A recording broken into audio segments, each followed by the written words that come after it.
Foundation.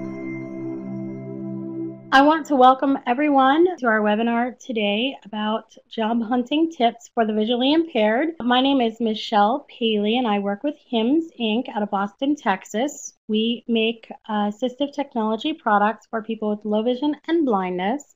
And we are very excited to have a special guest speaker on our webinar today. His name is Joe Strechay, and he is the program manager for the CareerConnect program by the American Foundation for the Blind. So we're very excited to have him on the line today. He does trainings and interacts with people concerning this topic on a regular basis. So we'll consider him the expert today. Very quickly, I just want to go over a little bit about who HIMS is. So like I said, we are based in Austin, Texas. We make assistive technology products for the low vision and people who are blind. We have 100% US-based sales and support team out of our Austin, Texas office. We have customer-centric values, and what that means is that when you guys make a suggestion for a product or a feature that you'd like to see added to one of our products, in a lot of cases, if it's something a lot of people want, you'll find that it gets added to products in the future. So we do take your feedback very seriously. And we have unique product features. We have features in many of our products that no one else has. We have wireless compatibility to iPads in some of our magnifiers. We have proprietary apps in our Notetakers that absolutely no one else has. And we're very proud of that. So if you guys have more questions about who HIMS is, please go ahead and ask at the end of the webinar. And some of the things that we're going to cover today are when and how to discuss your disability with a prospective employer, how to deal with a potential employer's fears or concerns about your abilities or necessary adaptations, where you can look for disability-friendly positions, what to do if you've been discriminated against, and specific assistive technology products that can help you land, keep, and excel at your new position. And just by way of a quick intro, I'm going to go ahead and turn this over to Joe Strechay here for a while. He is, he's the CareerConnect Program Manager for the American Foundation for the Blind. He works with states and organizations specifically focused on transition, post-secondary preparation, and employment initiatives. He provides teen and adult employment workshops around the country and professional development on various topics for professionals. He works closely with organizations representing business and corporations around the hiring of persons who are blind or visually impaired. He's worked for the state of Florida and the state of New Jersey's state agencies specific to vocational rehabilitation for individuals who are blind or visually impaired, and has studied at East Carolina University and Florida State University. Joe, I'm going to go ahead and be quiet for a while, and you can take over. Thank you so much, Michelle. I really appreciate the introduction and kind words. I'm excited to be with all of you today.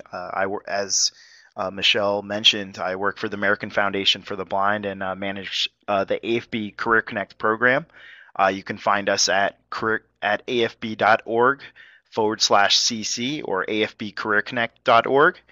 But we're going to be talking about a few topics that were mentioned earlier, such as when and how to discuss your disability with a prospective employer. You know, there is no perfect answer to this question, but I'll tell you that the employment process is about building that trust and honesty with an employer. So the idea as you move through the points of disclosure. So there's different points where you can disclose information.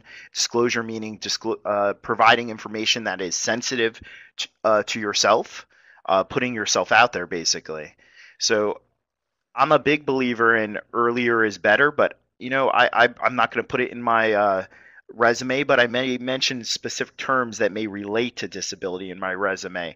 But I'm not going to call out my disability until I provide that opportunity to get my foot in the door, whether that's contacted about an interview, whether it's specifically through at the interview, depending on the situation, but depending on your needs and what type of preparation for the interview, providing that information ahead of time, whether you're going to have to bring ways to accommodate for yourself or adapt information, how to make sure that the materials that are presented, because some positions require tests when you show up for an interview.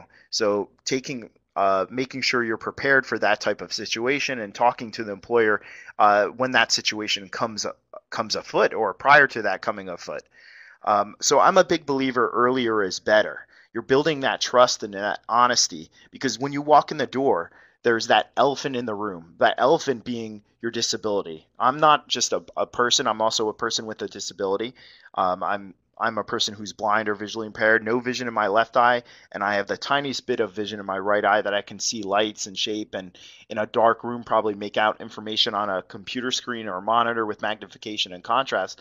But typically I'm using a screen reader. So when I mentioned my disability, I didn't tell you I have retinitis pigmentosa, deterioration of the retina from the outside to the inside. I didn't get into the medical information around it. A wise young lady once told me, keep your drama with your mama. So I say that to you. Keep your drama with your mama. Be prepared to talk about your information on how it will impact the work you're doing, and then how you overcome it. So if you're explaining a screen reader or a refreshable Braille screen, be prepared to explain it in practical terms. If you have the ability to bring technology with you, like the devices that are going to be mentioned, whether it's magnifiers, video magnifiers, whether it's even your iPhone, with whether you're using Zoom or VoiceOver, an Android device, and so on. People like technology, so it is a selling point. If you're competent in using that technology and explaining it. Some of the other areas that we can address during this webinar is how to deal with potential employers' fears or concerns about your abilities or necessary adaptations. I'm a big believer in, if you walk into the room and that employer is going to have questions about you, because, as I said, it's the elephant in the room. So I just walked in the room. I have this big purple elephant standing next to me. He's about 6 feet tall. He's about 500 pounds. So I walk into this room. I have this purple elephant or pink elephant with me. And the employer, I'm not addressing that pink or purple elephant at all. That employer is going to have questions about that purple elephant. First of all, why is this guy walking in here with a purple elephant? So I have to make sure I address why this purple elephant is here. What is it? Why it's here? How we're going to deal with it? But how, as a person with a disability, I'm going to accomplish my job. I speak around the country and I talk about that. The most common question asked in a job interview is that, tell me a little bit about yourself. That's your opportunity for a sales pitch. It's a 60-second to 3-minute, depending on the length of time and who you're interacting with.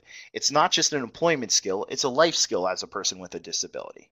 We have to be prepared to talk about ourselves. So within our sales pitch, we include information about our work experience, accomplishments, things we've done well, where we're from, education, volunteer experience or volunteer work that we've done. And as we go through those, like mention our skills, certifications possibly, and we're going to also mention our disability. But again, you're going to keep your drama with your mama, and you're going to mention the practical implications. You're going to talk about that I'm a person who's blind, and this is how I overcome it, or this is how I deal with it. There are two major questions that employers have about hiring someone who's blind or visually impaired. One is, how are they going to do the job? And number two is, how are they going to get to work? And it's not even just get to work, it's how are they going to get from their desk to the bathroom, as crazy as that sounds. Most people who are not blind or visually impaired don't believe they've met someone who's blind or visually impaired. And even if their grandmother has macular degeneration and is losing vision and such, they will claim that they have not met someone who's blind or visually impaired or interacted with someone who's blind or visually impaired. So it's our job to dispel those concerns. We have to take them and make them comfortable. The question about concerns was really easy up until about March 23rd or 24th of 2014. Employers were not allowed to ask you about your disability unless you brought it up first. It's got a little trickier. I always felt that was a double-edged sword, because no matter whether they ask or not, they have those concerns, and we need to address those concerns. We have to answer the questions they're not asking. So as of March 23rd or 24th, Section 503 provided encourages federal contractors and subcontractors to hire persons with disabilities. And they look at a utilization goal of around 7% if you're between 50 to 100 employees. Federal contractors and subcontractors could be universities, medical centers, obviously contractors with defense, like with the military, people building planes, computer systems, phone company, many cellular companies. All these businesses are federal contractors and subcontractors, most likely. And this utilization goal of 7% within 50 to 100 employees, or if they're over 100 employees, it's 7% within each job category, provides us an opportunity. These employers are actively recruiting people, persons with or individuals with disabilities. Literally, they're contacting organizations, reaching out, trying to find people who are with disabilities, including blind or visually impaired, that are competent, skilled, and especially skilled with their technology. There are opportunities out there for all of you right now. If you look through the jobs out there that they're advertising, they're specific, and these companies have specific recruiters or partner with agencies that are helping them recruit people who are blind or visually impaired or with other disabilities. So there is an opportunity for you, but you have to be prepared to answer those questions that they're not asking. Even if only, and because of that utilization goal, these federal contractors and subcontractors were provided a waiver by the Equal Employment Opportunity Commission, the EEOC. So they can ask you if you have a disability at a certain point in the employment process. So it is up to you, though, to address that elephant in the room, because not all employers, I used to say all employers, are not supposed to ask you if you have a disability unless you bring it up first. But you should take control of disclosure. It's your own disclosure. You should be prepared and understand. So that tell me a little bit about yourself. That sales pitch provides you an opportunity to sell yourself and answer those questions and provide the opportunity. You don't want an employer walking away from an interview with you having more questions about you. The fact is, if they have questions about you after the interview process, most likely they're not going to hire you. So we want to answer those questions. And if they have questions about adaptations, be prepared to know about the types of accommodations that are possible. You can't know every situation you're going to come across in the workplace, but I suggest looking at the job description and the job duties and analyzing and figuring out what types of tools you'll need to do that type of job. Come with ideas around it. You know, the Job Accommodations Network, JAN, provides an estimate that on average, persons with disabilities have a accommodation cost of around $600. You know, there are definitely ranges for that depending on the technology and all of that, and that accounts for a lot of people that use minimal or use basic technology and accommodations within their technology. But we have to be prepared to justify why that's going to allow us to be efficient, how it makes us efficient on the job, and be prepared to possibly demonstrate some of that technology or explain that technology or provide them links or connections to information about that technology. Okay, here we go. You know, where can you find information about employers that are friendly or to persons with disabilities? I'll tell you, there's a lot of employers out there looking to connect with persons with disabilities. You can look at groups like the United States Business Leadership Network. They provide a network of companies that are actively looking to embrace the employment of persons with disabilities, veterans, and other people trying to overcome barriers.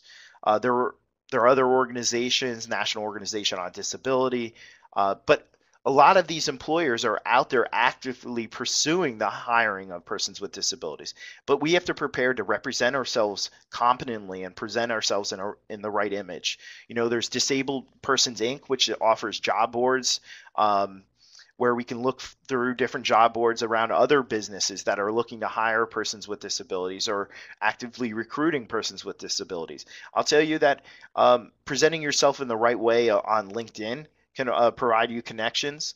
There are employers that are actively recruiting competent people who are with disabilities through LinkedIn even. Recruiters are contacting, they'll see what's in your profile, if there is mentions of organizations or businesses. You know, we have to think about how employers are reaching out. We have to be create a better network. We have to be making contact with people, companies, businesses, people that are doing the jobs that we want to do. We connect with them, provide information about ourselves, but we also want to show that we value what they're doing and want to find out more about the work they do. I'm a big believer in surrounding yourself with the people that are doing the job you want to do. So AFB Career Connect is a great resource for exploring careers. We have the Job Seekers Toolkit, which is about tips and advice around navigating the employment process. But you have to be prepared to put in the work. You know, I tell people that the job search is more than a full-time job. It really is. You get what you put into it. The fact is, people with disabilities apply to more jobs than persons without disabilities. It's just a fact.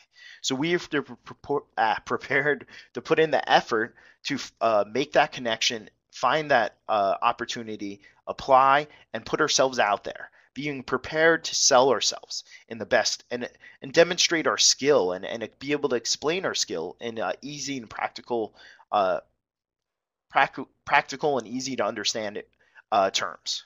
You know, as we're representing ourselves and we're reaching out and we're thinking about accommodations, we should be looking at the positions or the employment we're going into.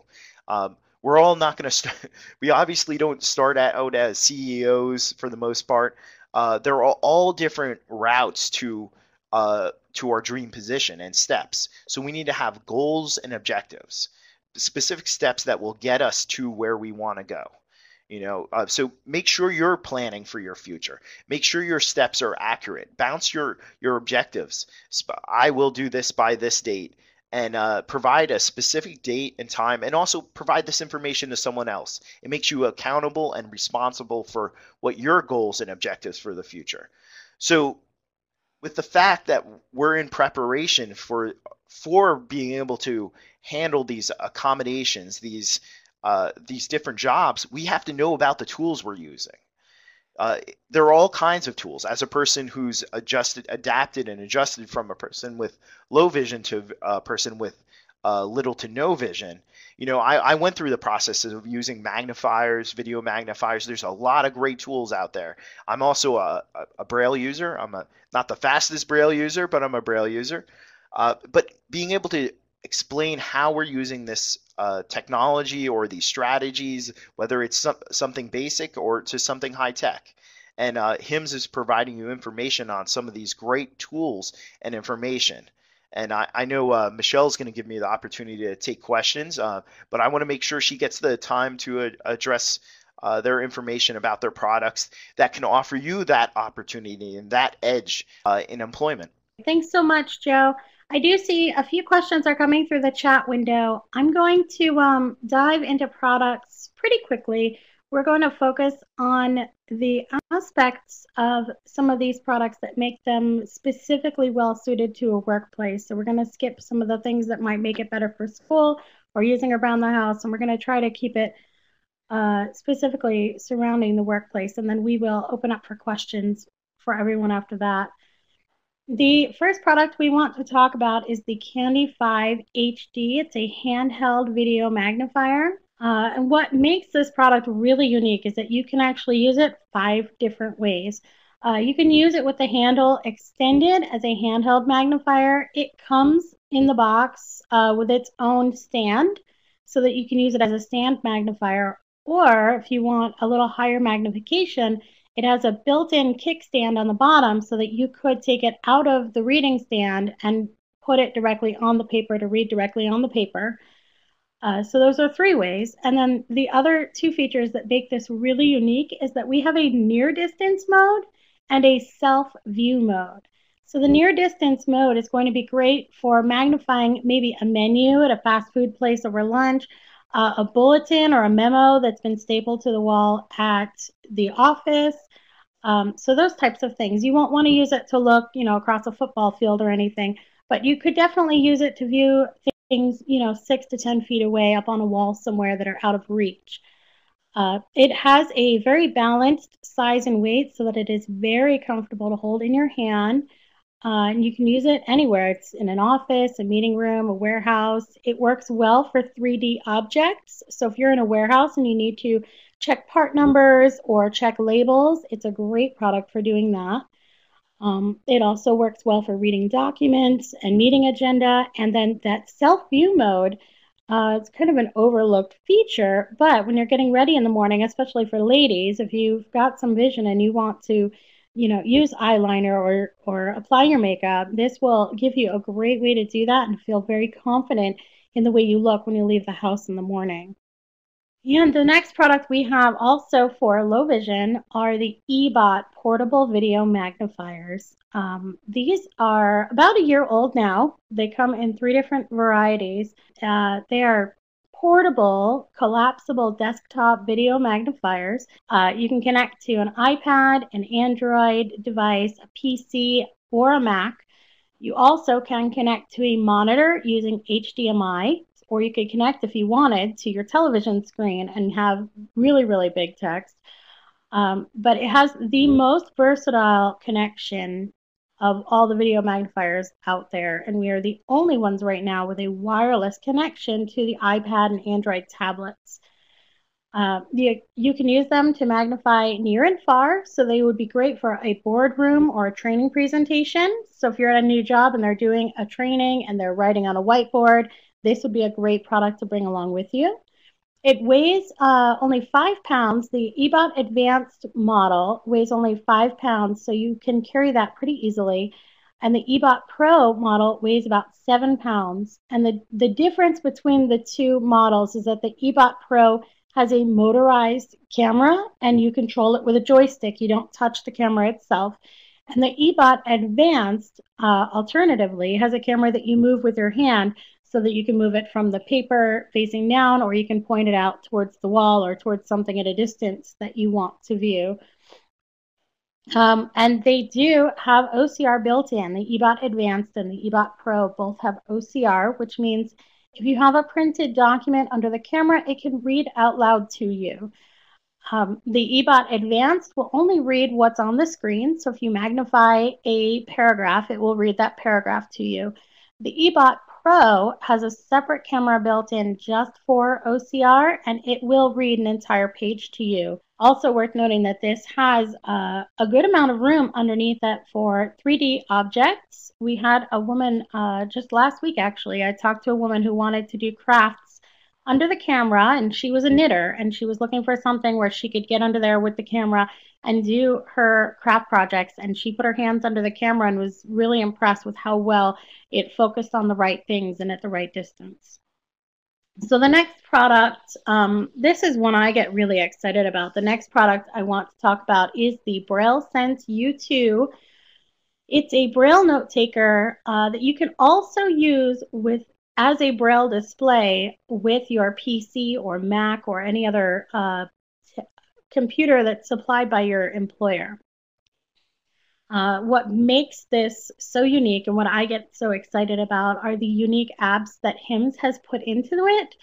And some of these are things I'm amazed the competitors don't have. Things like Excel, PowerPoint, Dropbox, things that everyone else is already using in the workplace that people with visual impairments should have access to. So like I said, the Braille Sense U2 is the only note taker on the market right now that has native support for Excel and PowerPoint and Dropbox. There are competitors, I think, that can convert those files into Word, but there isn't anyone out there who's letting you view these files and navigate these files in their native formats. One other unique feature it has is that you can record right into a DAISY format. So if you're in a meeting and you're recording what your boss is saying or a presentation, when you record it into the DAISY format, you're able to kind of bookmark it and make it more effective for going back to those notes later. Also, we have a built-in GPS, a compass, and Google Maps. So if you need to go on a business trip or you just need to get from point A to point B, getting to and from work, it's all built right into the Braille Sense U2. You can build your own macros to save time. So if you get to work and you find out that there's a particular procedure that you're having to do all the time and you're repeating the same keystrokes, you can create your own macros to become really efficient at your job when you get there. And it also is password protected so that you can keep it safe. And then the Braille Edge and the Smart Beetle are two of the Braille displays that HIMSS makes. The most noticeable difference between the two is that the Braille Edge has 40 cells of Braille and the Smart Beetle only has 14 cells. The Braille Edge, in addition to being slightly larger, also has some built-in note-taking abilities. It has an SD card slot so that you could take notes directly on the unit without having to connect it to a computer or a tablet. So it'd be great, like I said, to take into a meeting or to take on a trip, take some notes.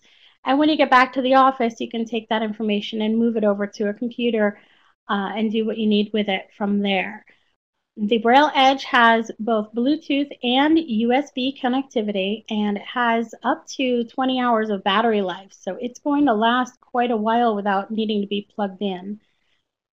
The Smart Beetle is only a couple of months old and actually right now is still in beta. So if anyone's been to the ATIA conference or the CSUN conference, they've probably gotten a chance to check it out. But other than that, it's brand new.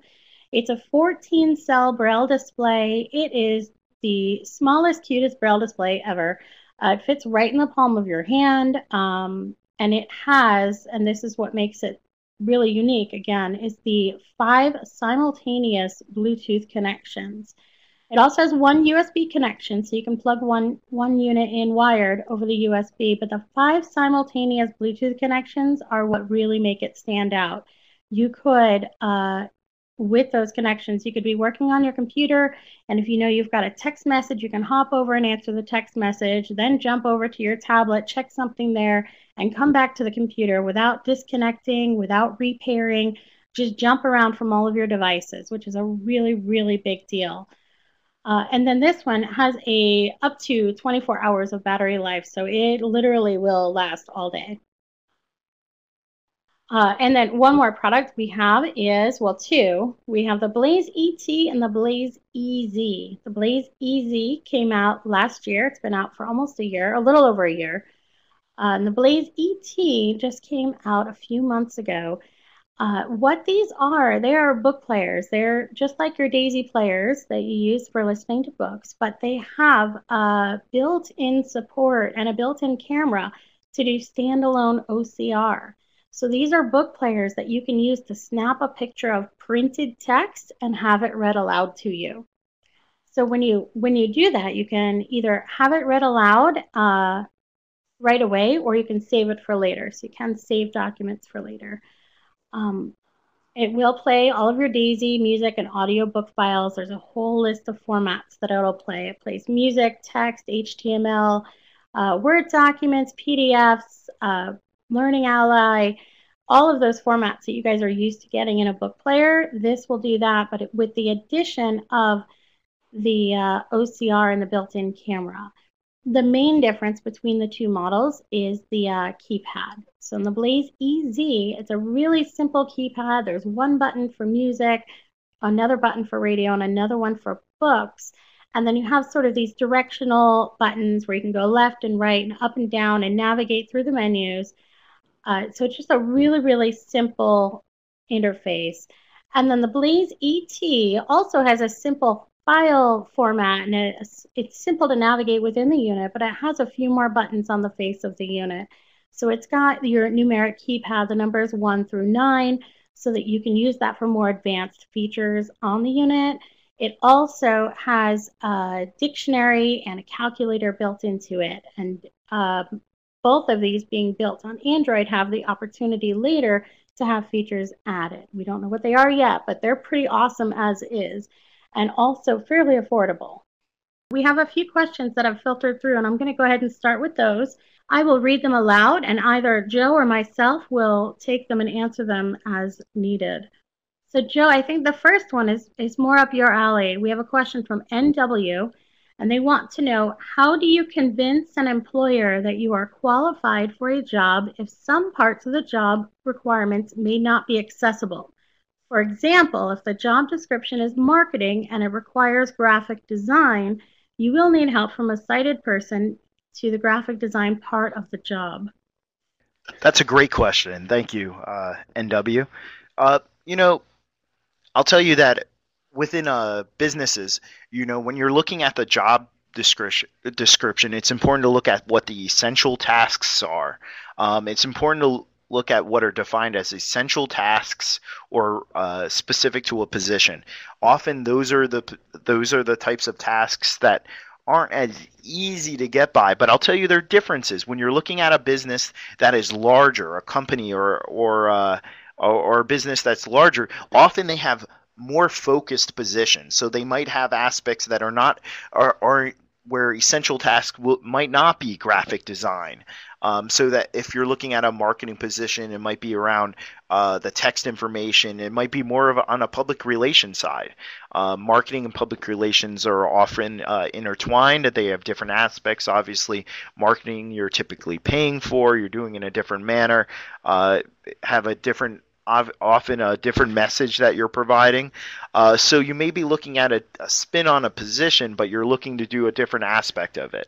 If it's not an essential task of the job, and you can find out if that essential task is really an essential task by looking at the position, weighing whether that really is. Because some businesses will define things that are not really essential tasks as an essential task. And that's where talking to the employer and the business, and when you're interacting with them, bringing up that and your knowledge of what is listed under an essential task will definitely stand out among other people. As I prepare for an interview, I also list out questions that I want to ask a business about the position and what is related, and come up with your own workarounds, how you could get by that, or if you could do something like sharing opportunities. You can do more of the writing aspects and all of that, or if there would be some budget that allowed you to utilize someone who could do more of the graphic design side of things. I hope that answers that, but I could go on for a long time about that question. And concerning marketing jobs specifically, since that's sort of my area of expertise, I am fully sighted.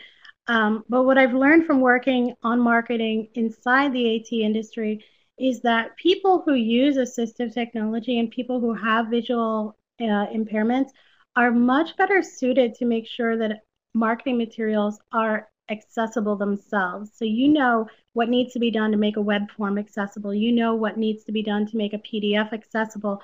And the interesting part of that the employers don't realize, and this could be a point of education from you to the employer, is that those things which make these marketing materials accessible to you are also, in most cases, what make them great for Google Analytics. So those things kind of go hand in hand. The alt images and all of those things that we do to make things accessible are great for Google. So one feather in your cap there. Great point. The next question we have is, if a person's visual impairment is not obvious, would you suggest disclosing after a job offer is made? That really relates to what I was talking about building that trust. I can't tell you what the perfect answer is because each individual you're interacting with, and your opportunity is to educate and inform the employer. But the earlier you disclose, obviously you're creating more trust. But there are opportunities. But I bring it back to, do you want to work for someone who might discriminate against someone with a visual impairment after you've already gone through all the steps to provide them with education, awareness, and sell yourself? There's a point where you have to draw the line whether you want to be working with an employer or manager, depending on if they're going to be your supervisor too. But I would make every effort to provide them with the education and information. I always try to get my foot in the door so that I can provide a firsthand opportunity in selling them and explaining to them. But there are opportunities. I can tell you that I faced situations where I've gotten to the interview when I was not as smooth at that process, and where I faced some discrimination because they were shocked. They felt that trust was broken because I showed up to the interview. They did not know I was blind or visually impaired. So in that way, I failed on that occasion for not providing it. It went from a more simple interview to a very detailed, long process of interview where questions were phrased in certain manners. And now, when you get into the level, to the area of discrimination, you're getting in a different area. You have to weigh your options and provide information and awareness. I typically provide them with opportunities for education and awareness, even after the situation of discrimination. But I also know my rights, and I also know about the Equal Employment Opportunity Commission and how that process works. So it's important to be informed of your rights, but also you want to build a bridge. You have the opportunity to create an opportunity for yourself or someone else who is blind or visually impaired or with another disability. We have a product question from James. He wants to know, how do those 5 simultaneous connections avoid colliding with each other? And he's asking about the Smart Beetle Braille display. And the way those work is that you set all 5 of them up when you get the unit or when you're doing the setup. And then there's a simple key combination that you push to switch between the 5 connections. So as you switch from one device to the next, it'll tell you which device you're connected to. So you're technically only using one at a time, but it's a really simple, like 1-second button to switch to the next Bluetooth device. And then Melissa wants to know, what tips do you have for people who are experiencing discrimination? I'll tell you that's a common question.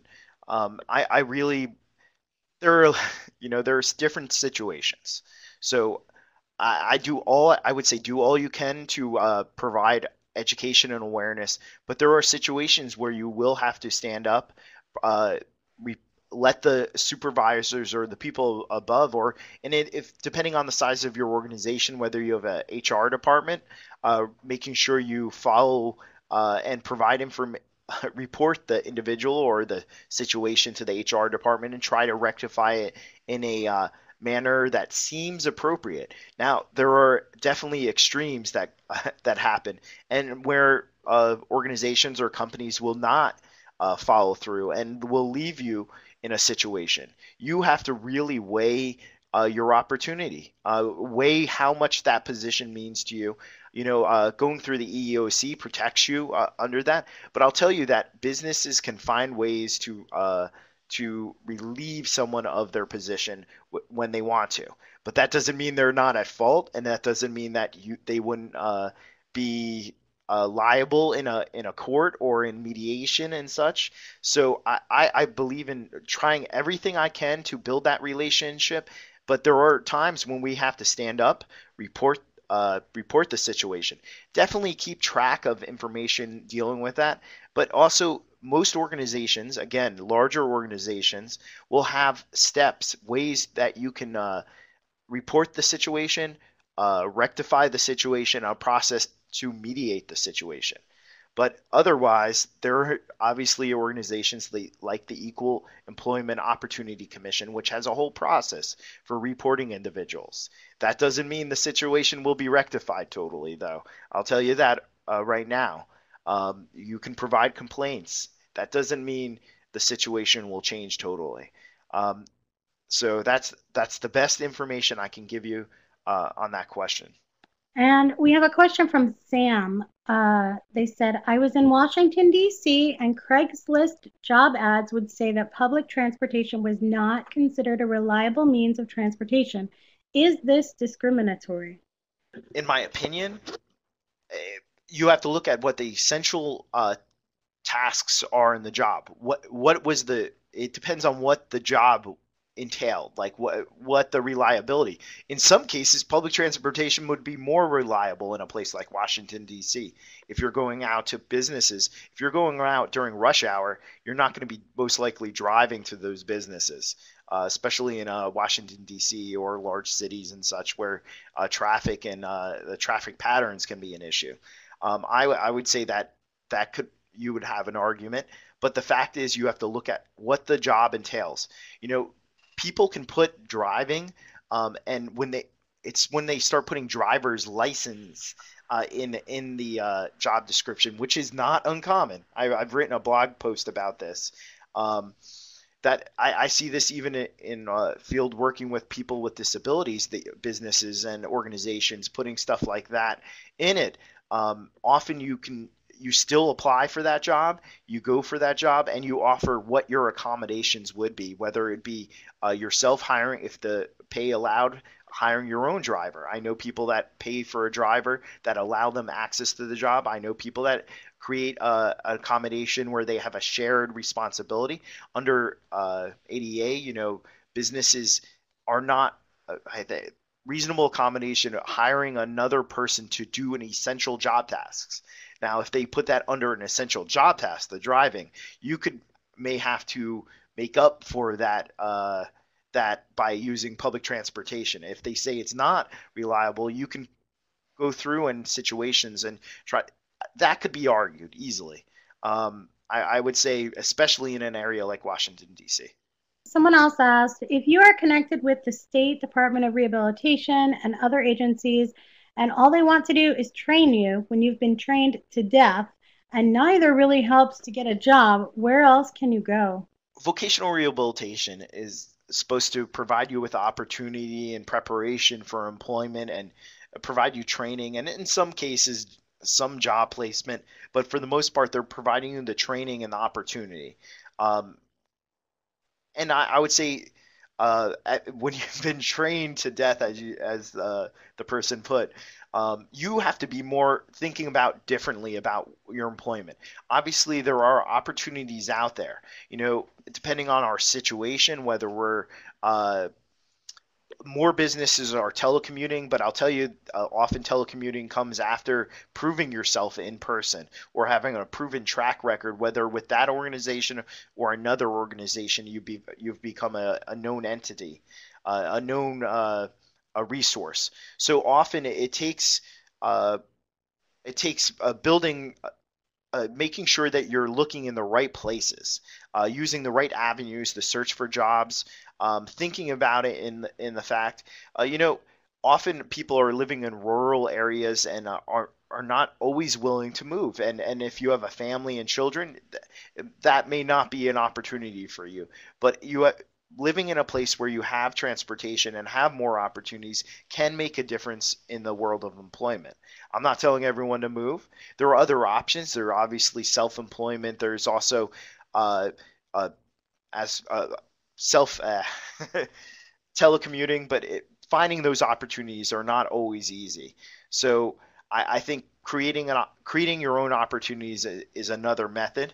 But making sure you're marketing yourself in the right manner and searching and putting on your own effort. I said it's more than a full-time job seeking for employment. And Christine put out there another option is to look into telecommuting jobs if you can. And I know those are sometimes hard to find. If you have experience in an industry, then it's a little easier to get people to let you work from home. But a few places you can look online if you have skills with writing, or creative writing or educational writing. A lot of those blogs that you see on the internet are not actually written by the people who are listed as authors. So if you go to places like odesk.com, odesk.com, or Fiverr, fiverr.com, those are just two places, but those are places where you can put yourself out there as a writer for hire. I would go with Odesk over Fiverr because Fiverr tends to only pay $5 or $10 per job, and that's kind of their thing. But there are lots of websites out there where you can apply to be a ghostwriter for a blog. So if that's something you do well, that's a great place to find work and to build your portfolio if you're someone who's into writing a lot. Great point there. We had another question. How do you deal with an employer who sees a blind person as a greater insurance risk? The liability thing is definitely on the list of questions from employers. There is no statistic that shows that a person who's blind or visually impaired is a larger liability on the job than any other person. Um, actually, you know, uh, we're more typically persons with disabilities are more reliable. They stay in the same job longer, which is a double-edged sword, which means they're not often moving up or advancing too, but they're often willing to. I'll tell you, in organizations, typically when people who rely on public transportation are more likely to show up to work, to employment in weather issues specific to poor weather. So persons with disabilities may show up, and then because they're relying on public transportation and other forms of public transportation, when persons who are driving themselves might not show up to work. Um, they're dealing with the liability issue. It's just about explaining how you do things, making them comfortable, but also looking back on your references. It's not just asking a person to be a reference. It takes coaching of your references, giving your references advice on information to address with employers, what they can talk about, what they should talk about, making them bring up situations from the workplace. If you have actual employment experience and references that are willing to speak up for you and talk about your disability in a positive manner and how you did your job, that is tremendous. And Sarah wants to know, can you give the organizations that are disability friendly again? Yeah, definitely. One of the big organizations out there that's a member organization for these companies and businesses is called the United States Business Leadership Network, usbln.org. The National Organization on Disability. I personally work a lot with USBLN. They have companies such as a lot of big corporations that have the HR departments and have even specific people that are working around recruitment and possibly accommodation. I can name off a list of companies that are members of these organizations or partner with these organizations, but usbln.org, NOD, National Organization on Disability, those are two organizations that specifically work with persons to work with employers to promote the employment of persons with disabilities, veterans, and other persons trying to overcome barriers. I really, I strongly suggest looking at these organizations and a lot of the companies they work with. There are a lot of persons with disabilities that I personally know that work with these organizations. A lot of them have set systems and around embracing disability and their employees. And Joni added, a reference is really good and resume building can start in high school. I teach high school blind students. Awesome. I totally agree. The earlier, the better.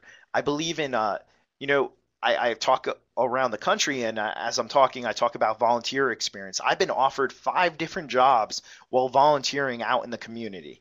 This is in college. This has been in grad school in different situations. I still volunteer in my local community.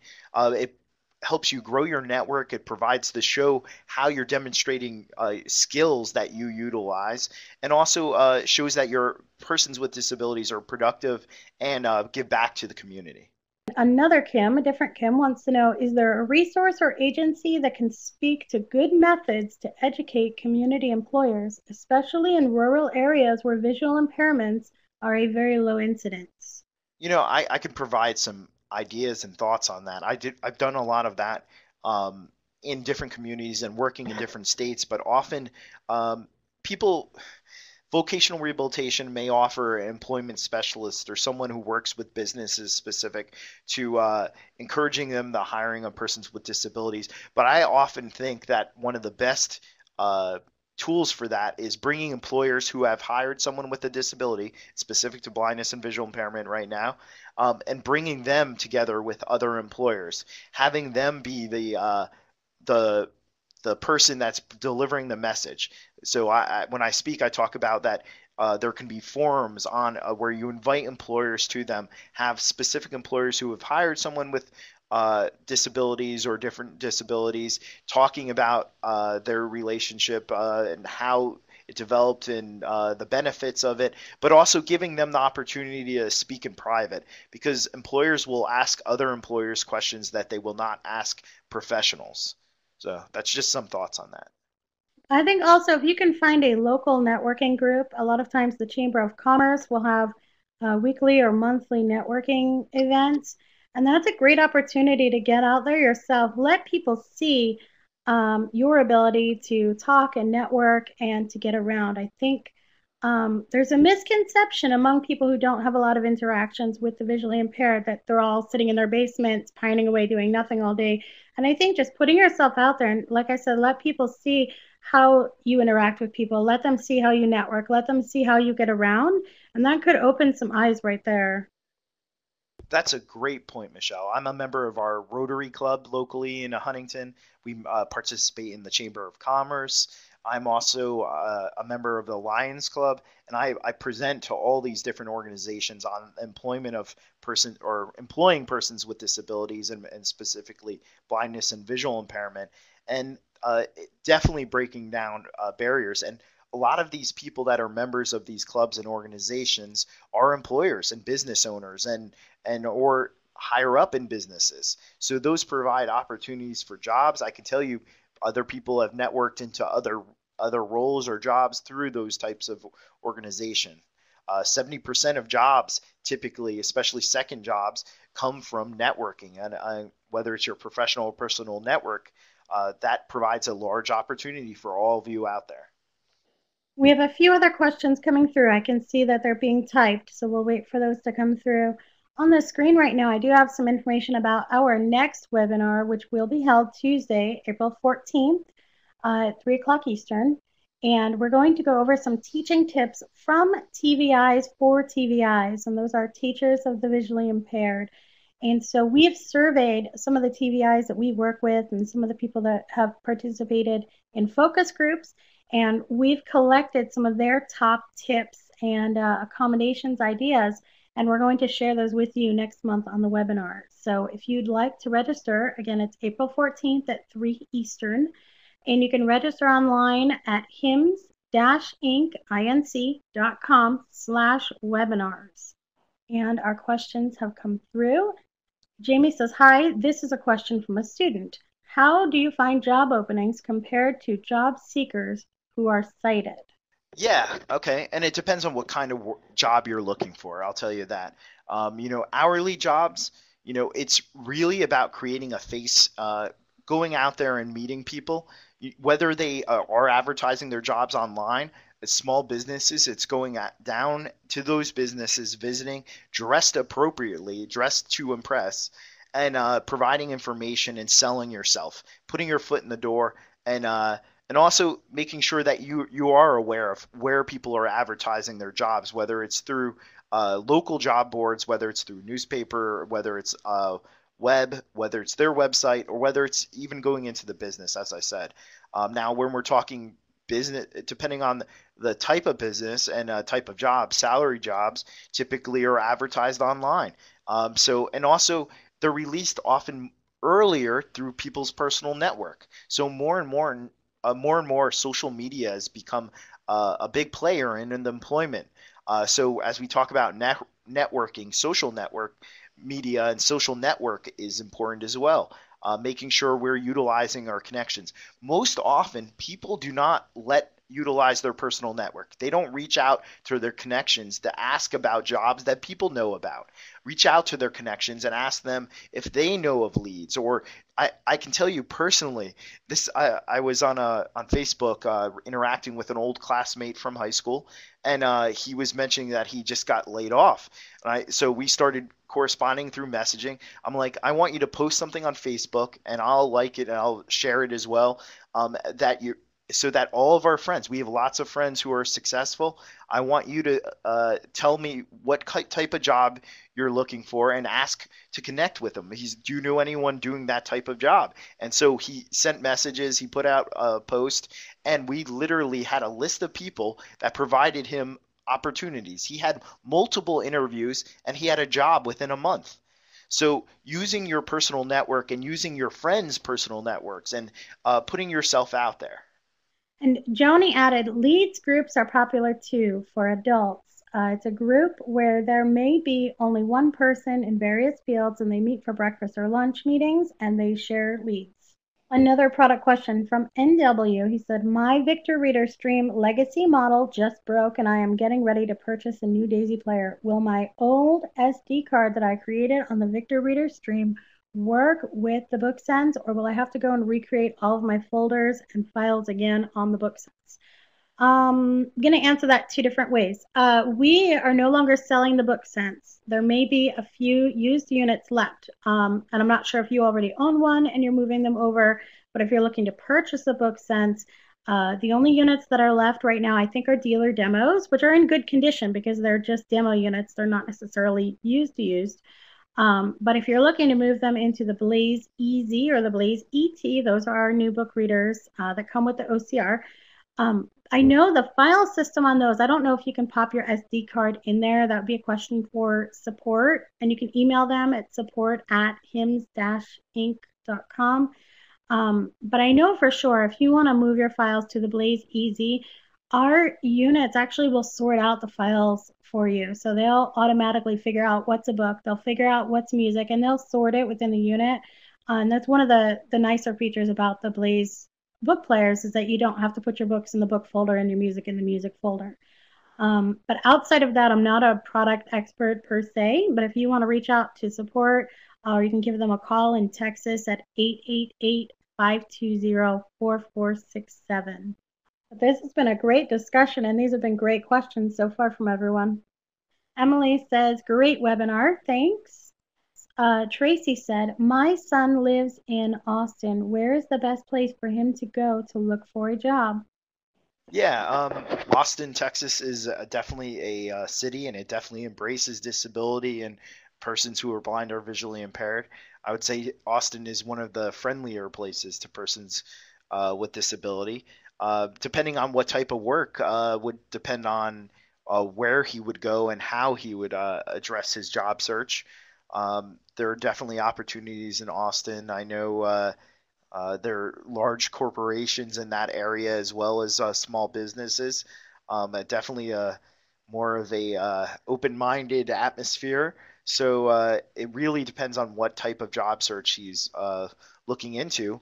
I know vocational rehabilitation would be in that area, would provide advice, but I would also tell him to definitely put his boots on and start also talk to his personal network. It again depends on what type of work he's doing. It's not a real easy answer unless I know that. And James wants to know, how do you feel your Blaze EZ competes with an iPod Touch with the KNFB app? And there's two ways to look at that. I don't see them necessarily competing because I think some people prefer buttons and some people don't. If you are someone that prefers buttons, then you're going to probably want to go with the Blaze EZ compared to a touchscreen. It's going to be probably a little bit easier to navigate. And the other thing to look at too, if you're talking about an iPod Touch, it's a little different than an iPhone. We have a lot of people asking to compare against an iPhone with the KNFB app. And the big difference there is that if you're using your iPhone for OCR, your battery is going to die a lot quicker. And I know my iPhone hardly ever makes it through a whole day with all my text messages and everything else. So if you're using it with the OCR and you're using the book player inside the iPhone, you're going to want a spare battery, or you might have issues at the end of the day trying to find a plug. So that's the other nice side of the Blaze EZ, is that it has an extremely long-lasting battery, so that it can last all day long, and then you're not draining your phone at the same time. But I think a lot of that is just going to be your preference. If you prefer to have the touchscreen and have Siri talking back and forth to you, then you can do that. With the Blaze EZ, you don't need to worry about messing things up with Siri and confusion like that.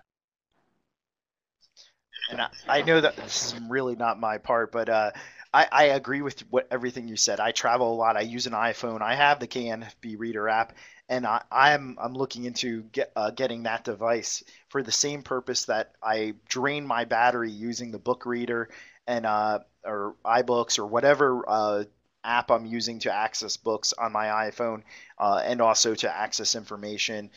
So having another separate device means that when you need your iPhone, it won't be dead. And I also use external batteries for charging and stuff, but it's just much easier to have an external device to go to when you have those needs.